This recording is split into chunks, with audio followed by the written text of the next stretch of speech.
کچھ لوگ اپنے فوت شدہ لوگوں کی طرف سے قربانی کرتے ہیں۔ فوت شدہ لوگوں کی طرف سے آپ قربانی کر سکتے ہیں، لیکن ضروری ہے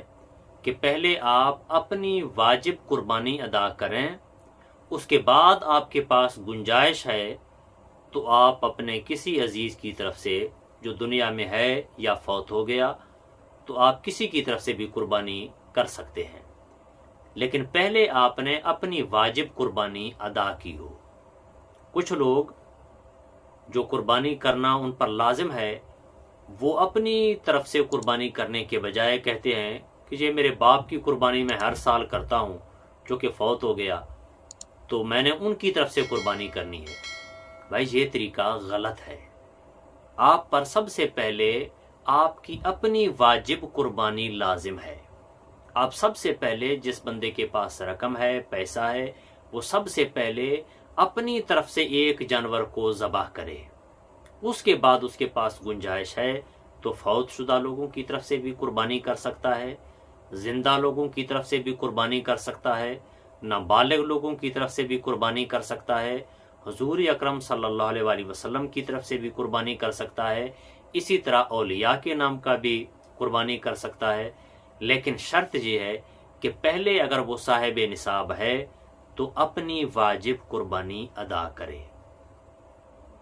تو ضروری کام یہ ہے جس کو یاد رکھنا ہے وہ یہ کہ سب سے پہلے جس کا پیسہ ہے وہ اپنی جانب سے، بسا اوقات گھر میں ماں اور بیٹا اور باقی گھر والے رہتے ہیں تو بندہ کہتا ہے لو جی میں نے ماں کے نام کی قربانی کرنی ہے، اپنی نہیں کرنی، حالانکہ کماتا وہ خود ہے،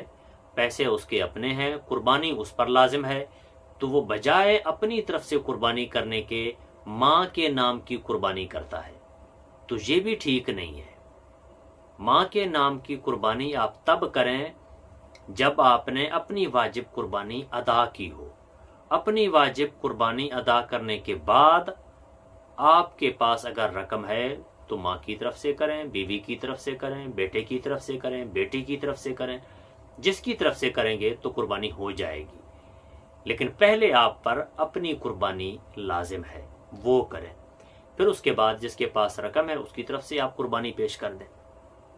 اور اگر کسی کے پاس نہیں بھی ہے، آپ کے پاس وسائل ہیں تو آپ بھی ان کی طرف سے قربانی کر سکتے ہیں، لیکن ضروری یہ ہے کہ پہلے آپ پر اپنی قربانی واجب ہے، اس کے بعد پھر باقیوں کی قربانی چاہے وہ زندہ ہوں یا فوت شدہ ہوں، آپ ان کی طرف سے اس کے بعد قربانی کر سکتے ہیں۔